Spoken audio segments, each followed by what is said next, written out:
अजय आलोक जी, मेरा पहला प्रश्न आपसे है और वो प्रश्न ये है कि विपक्ष अगर खामियां अग्निवीर स्कीम की बता रहा है कि ये गलत है उसमें या ये गलत है, तो आप कैसे कह रहे हैं कि वो झूठ बोल रहे हैं, भ्रम फैला रहे हैं? कौन सा भ्रम फैला रहा है विपक्ष? देखिए, सबसे पहले हम यहाँ पे भारतीय सेना की चर्चा करने आए और आज कारगिल वीर दिवस है, जो आपने अपनी ओपनिंग स्टेटमेंट में कहा कि सबको को हम लोग को श्रद्धांजलि देनी चाहिए।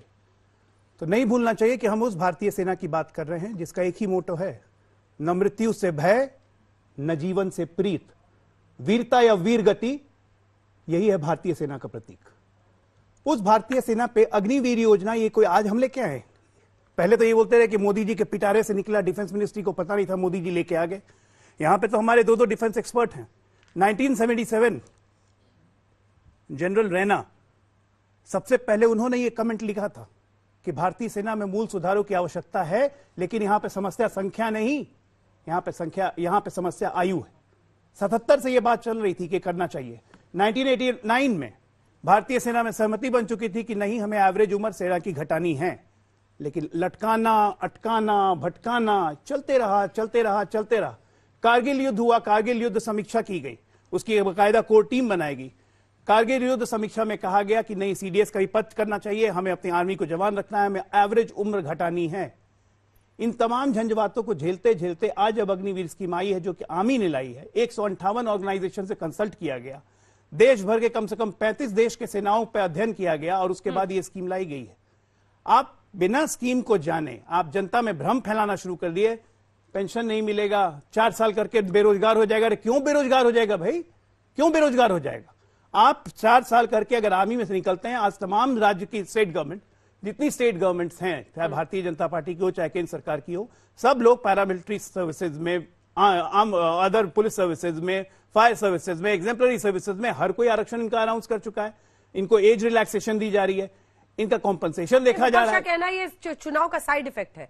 हमारे 240 सीट मिली, आपको समझ में आया कि कई लोग अग्निवीर स्कीम को लेकर, कई लोगों में गुस्सा है, तब आपने अब उसके बाद ही सारा अनाउंसमेंट किया। अगर दुनिया में हर चीज को चुनाव से अगर आप जोड़ दीजिएगा, हाँ। चुनाव में हमें कम सीट नहीं मिली, हम सबसे बड़े दल हैं, जो हमको कहते हैं कि हमको कम सीट मिली, उनसे 2.5 गुना ज्यादा है। जो पेंशन वाली बात आपने की थी, जल्दी से सुना देते हैं। प्रधानमंत्री नरेंद्र मोदी ने भी आज कहा, विपक्ष बार बार ये कह रहा है कि पेंशन नहीं देना चाहते, पेंशन बचाना चाहते हैं, इसलिए ये अग्निवीर स्कीम लाए। सुनिए, फिर मैं आ रही हूं अनुमा जी। प्राइवेट सेक्टर और पैरामिलिट्री फोर्सेज में भी अग्निवीरों को प्राथमिकता देने की घोषणाएं की है। मैं तो हैरान हूं, कुछ लोगों की समझ को क्या हुआ है, उनकी सोच को क्या हो चुका है। ऐसा भ्रम फैला रहे हैं कि सरकार पेंशन के पैसे बचाने के लिए ये योजना लेकर आई है। आज मोदी के शासनकाल में जो भर्ती होगा, क्या आज ही उसको पेंशन देना है क्या?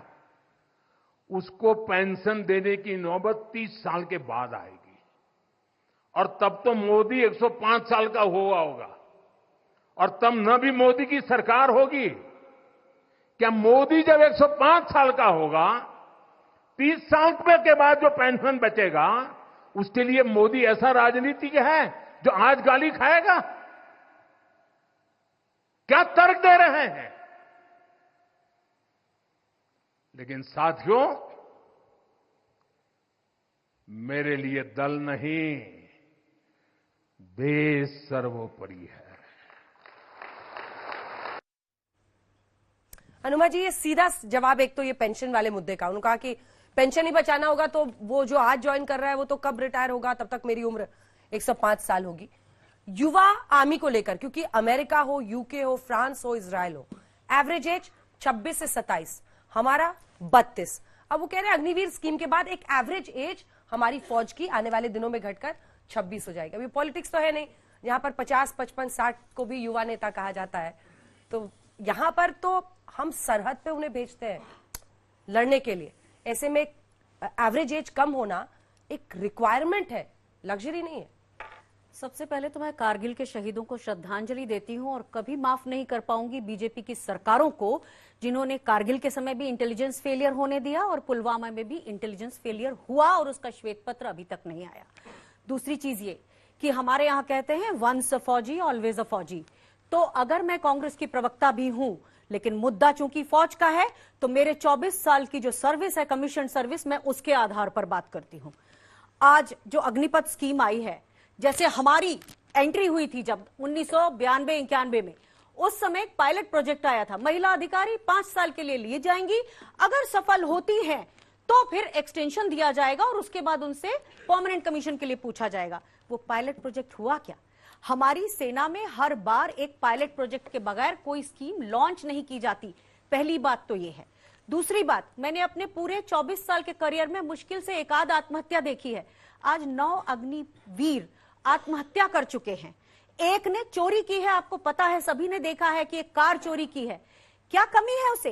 पहले जो 35 लाख युवा हमारी सेनाओं में अप्लाई करते थे, आज 10 लाख से भी कम हो गए हैं। बहुत से ऐसे अग्निवीर हैं जो वहां संस्थाओं से ही निकल के जा रहे हैं। ये सब क्या है? और जितने भी लोग इसका समर्थन भी कर रहे हैं हमारे फौज के, मुश्किल से 10% है, वो भी कहते हैं पैबंद लगा दीजिए, अगर आप ऐसा कर देंगे तो अच्छा हो जाएगा, वैसा कर देंगे तो अच्छा होगा। आज प्रधानमंत्री जी ने इतने झूठ बोले, 24 साल की सर्विस के बाद आज मुझे OROP का अधिकार नहीं है। कोई एक उन्होंने फ्लूक डेट पर एक बोल दिया कि आज जुलाई 2014 के बाद सब किसी को OROP नहीं मिलेगा, तो नहीं ना मिला है। कितने झूठ बोलेंगे देश से। और दुखद बात यह है कि सेना के जनरल्स को जबरदस्ती, क्योंकि जनरल मनोज नरवाणे ने बहुत साफ कहा कि अग्निपथ जैसी स्कीम की तो हमने कल्पना भी नहीं की थी, हम तो टूर ऑफ ड्यूटी कर रहे थे। ये जो कहानी सुना रहे हैं कि सेना की उम्र की बात है, यही प्रवक्ता बहुत दिनों पहले तक डिफेंस पेंशन की बात कर रहे थे। इन्होंने बार बार अपने वक्तव्य बदले हैं। और चूंकि मैं सेनाओं से आती हूं, अभी मेरी एक एयर मार्शल साहब से बात हुई जो कि सिटिंग एयर मार्शल है, उन्होंने कहा हमें समझ ही नहीं आ रहा है हम इनका क्या करें। तो एक तरफ सेना में 2.5 लाख सैनिकों की कमी हो गई है, हम 2 फ्रंट वॉर लड़ रहे हैं, हमें लद्दाख में भी उसी क्लाइमेट में, कोल्ड क्लाइमेट में उनको रखना है, उतना ही कश्मीर में भी रखना है। बार बार इंटेलिजेंस फेलियर हो रहे हैं।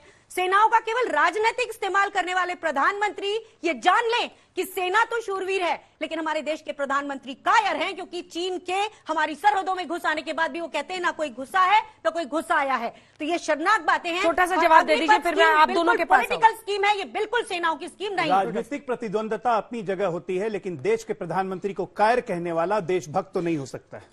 इसलिए ये भाषा पे संयम और मर्यादा होना बहुत जरूरी है। और यहाँ पे यहाँ पे आपको ही रोकना चाहिए कि प्रधानमंत्री, एक मिनट, कायर बीच में नहीं बोल रहा था, मैं बीच में नहीं बोल रहा था। अनुपमा जी बीच में नहीं बोल रहा था। शाउटिंग मैच मत कीजिए। मैं नहीं करूंगी, लेकिन कौन प्रधानमंत्री कायर होता है? कौन प्रधानमंत्री कायर होता है?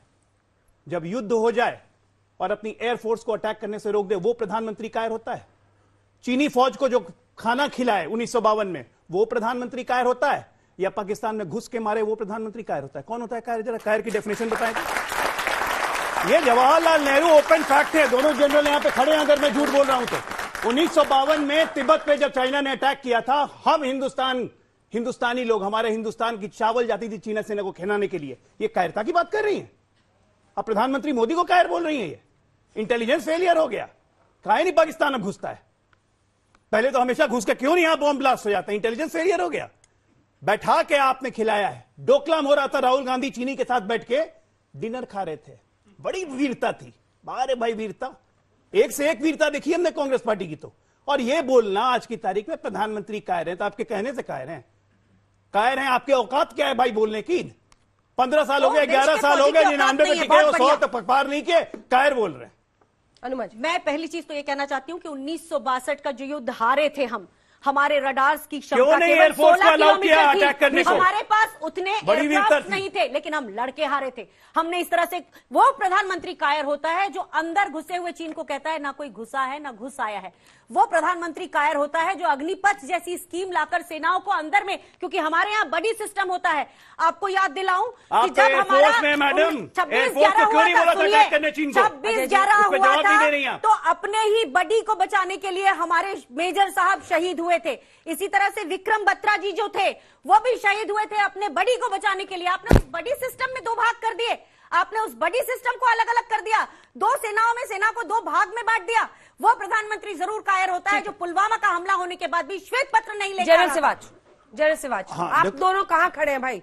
अब आर्मी वाले हैं, मुझे नहीं पता आप लोगों पर क्या आरोप लगेगा कि आप इसकी तरफ बोल रहे हैं उसकी तरफ, लेकिन देश के लिए अंजना जी ऐसे है, जब हम कहते हैं ना कोई चीज कि भाई ये गलत है, और अगर लगता है कांग्रेस को कि हाँ गलत है तो लोग कह देते हैं हम कांग्रेस का पक्ष ले रहे हैं, और जब लगता है हम ऐसी बात कर रहे हैं जो कि उसमें है तो लोग कहते हैं हम बीजेपी का पक्ष ले रहे हैं। तो हमें तो ये झेलना पड़ेगा, और हम झेल रहे हैं, कोई ऐसी बात नहीं, हमारे अपने विचार। बिल्कुल, देखो अंजना, इसमें कोई शक नहीं, जो ये स्कीम आई थी ये एक बड़े अच्छे पर्पज के लिए आई थी।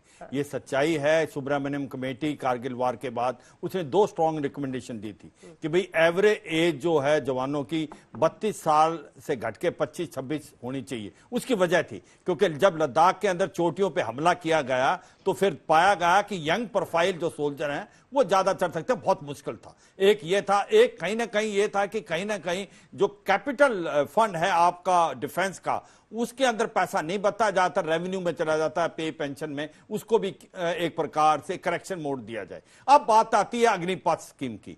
देखो अग्निपथ स्कीम में मैं अभी भी सोचता हूं कि 3-4 रिकमेंडेशन, अब जो चीज आ गई आप उसको सुधार तो सकते हैं, और सुधारने के लिए गवर्नमेंट ने बहुत बार बोल दिया कि करेंगे। कैसे, मैं बताता हूं। जो 25% आप कह रहे हो रिटर्न, वो 50%, और गवर्नमेंट ने काफी हद तक इसके ऊपर एक प्रकार इशारे किए हैं कि वो तैयार है। दूसरा इंपॉर्टेंट चीज है कि भाई इसको जो आप जब जाएंगे 4 साल के बाद, एक तो 4 साल कम है, इसको 7 साल करो, क्योंकि 4 साल में 1-2 साल तो उसके ट्रेनिंग में लग जाते हैं, अगर उसका बेस्ट यूज करना है तो 7 साल ठीक है। दूसरा जो तीसरा पॉइंट आ रहा है कि भाई उनको जब ऑब्जर्व करो, सीएपीएफ पुलिस वगैरह में ये ट्रेन है, मोटिवेटेड है, कॉम्बैट एक्सपीरियंस है, और उसके बाद क्या है कि ट्रेनिंग में पैसा नहीं खर्च करना पड़ेगा। तो मुझे लगता है ये भी गवर्नमेंट करने को तैयार है, ये भी बड़े।